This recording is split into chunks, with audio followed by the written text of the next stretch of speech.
Joining us now, though, is, you know her, she doesn't even need an introduction, Judge Jeanine Pirro. I remember many years ago when she was a candidate for governor in New York when I was there, voted for her. She's kind of fun.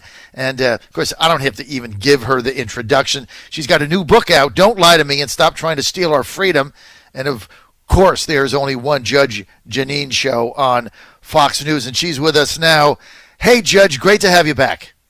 Good morning. I love Godzilla of the Truth. How's it going? Well, it's going fantastic. Whenever you have me on your show again, you can introduce me as the Godzilla of the Truth, Judge.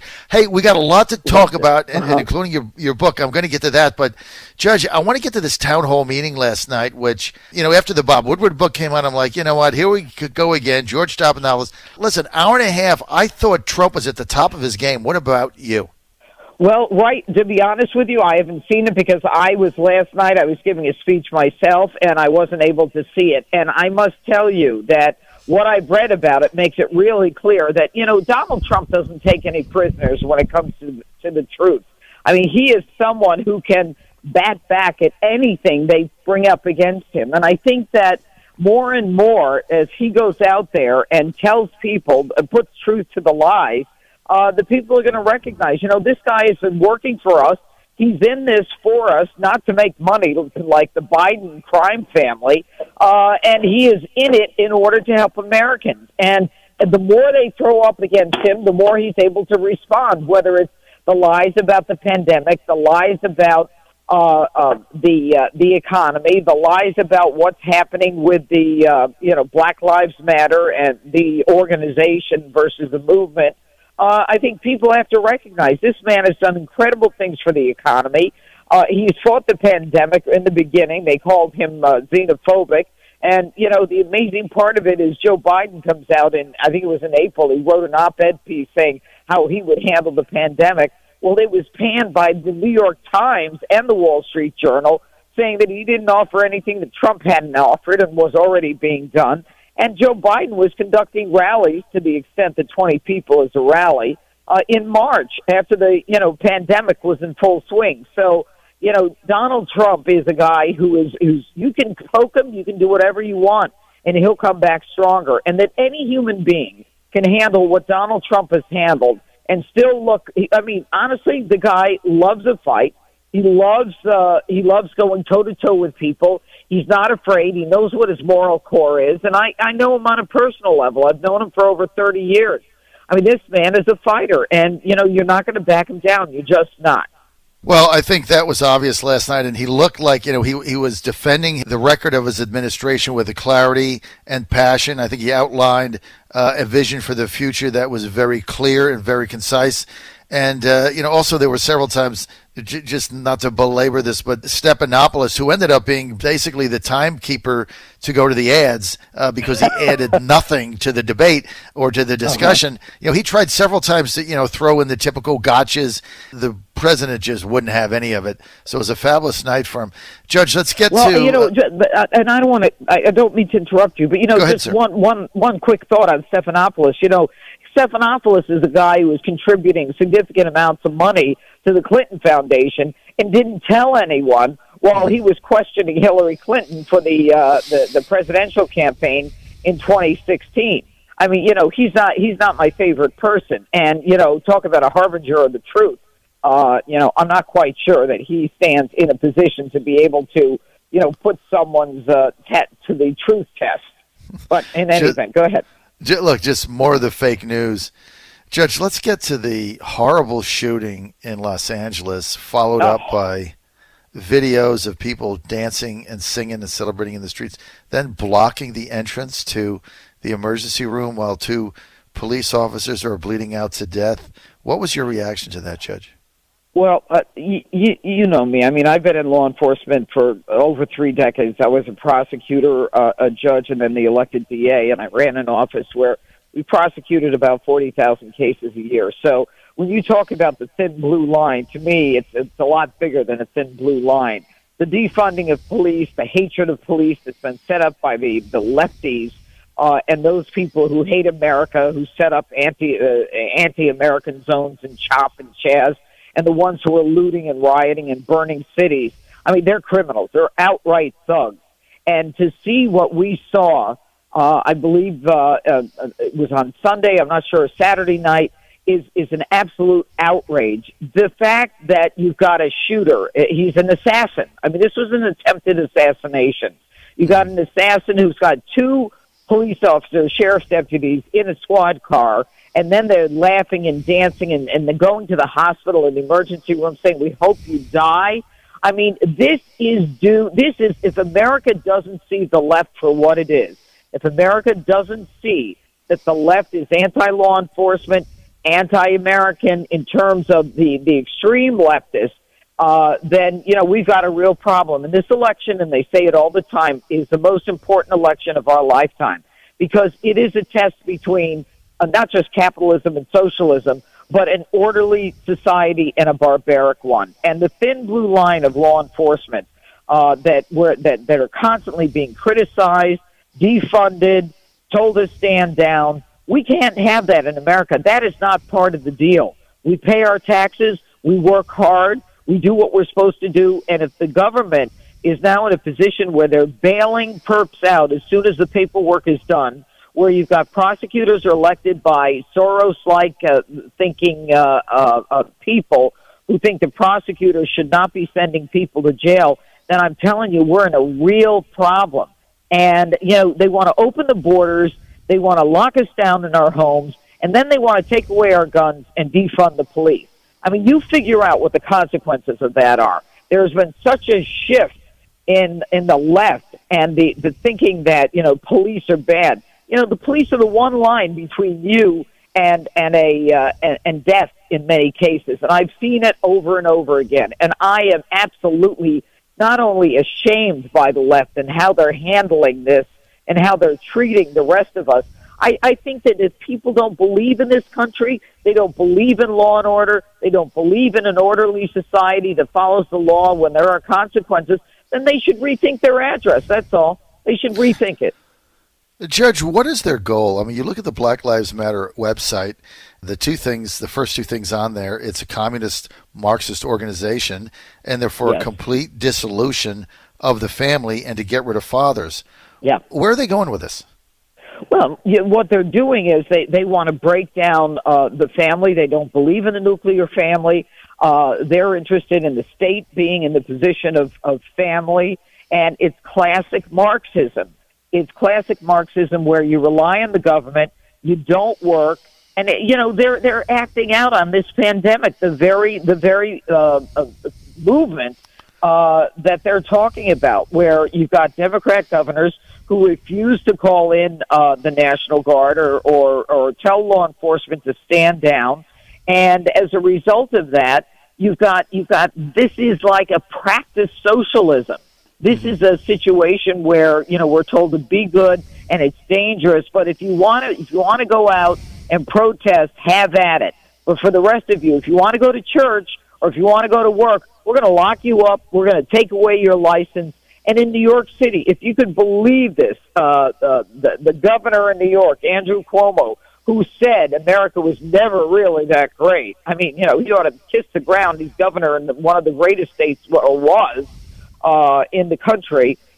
He's basically saying, I want to defund the police. We got to reimagine whatever that means. Mm-hmm. And then he says, I want 4,000 police officers to monitor the restaurants to make sure that they're following the rules when we open up. Are you kidding? Go to the inner city. Go see the lack of any kind of a law and order in the inner city. In the inner city, African Americans are the ones who want the police in their where they are living. 80% of them want law enforcement. Who are these people speaking for? Who do they think they're kidding?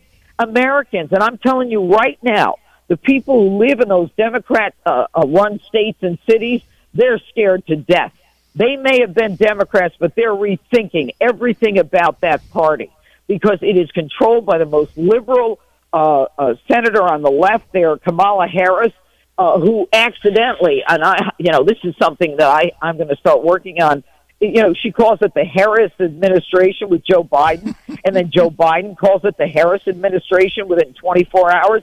What is going on behind closed doors, Jeff? Mm-hmm. What is the deal back there? Mm-hmm. You and I both know Joe Biden can't finish a sentence.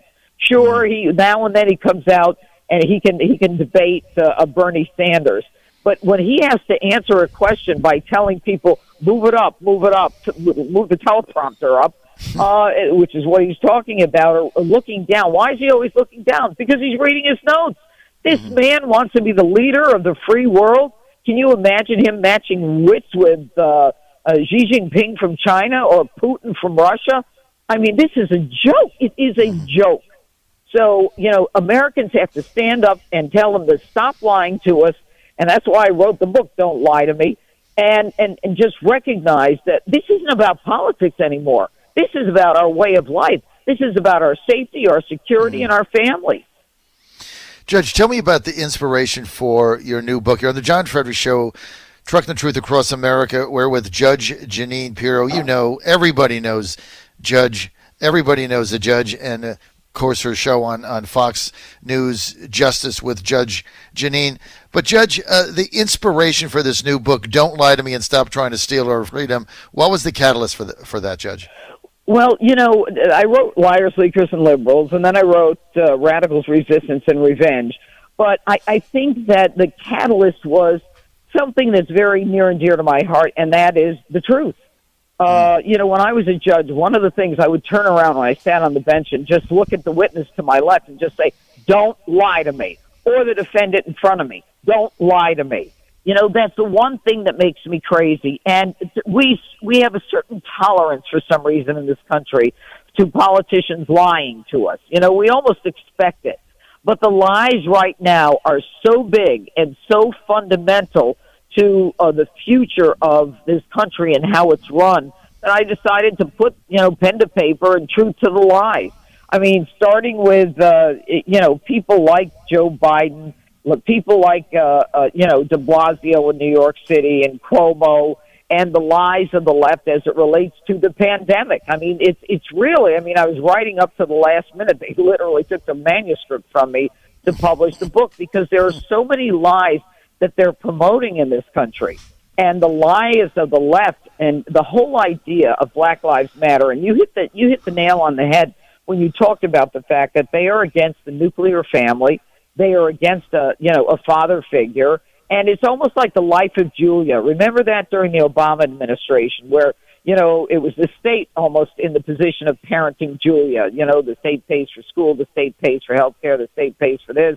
Julia, and now they're acting it out. And my position in writing the book was to just outline for the American people what the lies are and to put truth to the lies. It infuriates me what's going on. And more than that, it frightens me.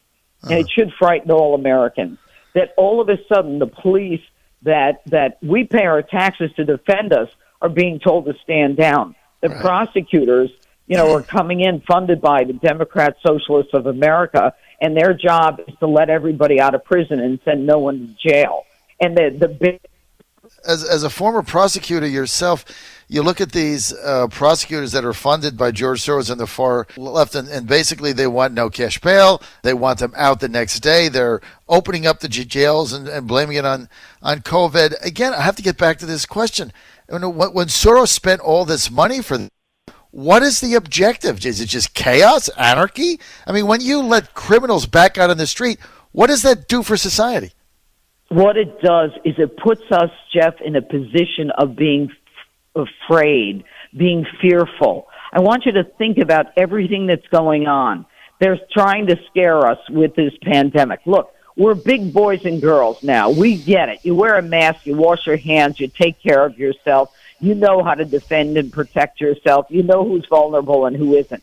The CDC came out with numbers and said something like only 6% of the people who died from so-called COVID actually had COVID only. That's 6% of the 100% of the, 190,000. I'm not quite sure what the numbers are. That's correct. And, it's a fear factor because when you're afraid, they can control you. It's like Venezuela. At one point in time, Venezuela was a beautiful, rich country.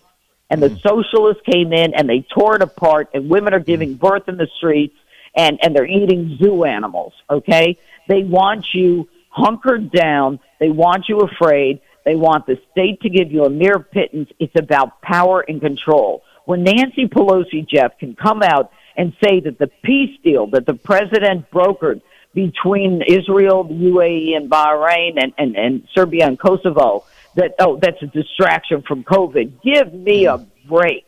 A distraction from COVID. Everything is a distraction. They have spent the last 4 years trying to destroy this president. Why? Because they want the power and the control, and it's not about the American people. Donald Trump has nothing to gain. I've known the man for 35 years. My then husband was his lawyer. We traveled with him. I walked the streets with him. He goes into a restaurant. The last thing he does, he walks in the kitchen and says hello to people. This is long before he considered politics.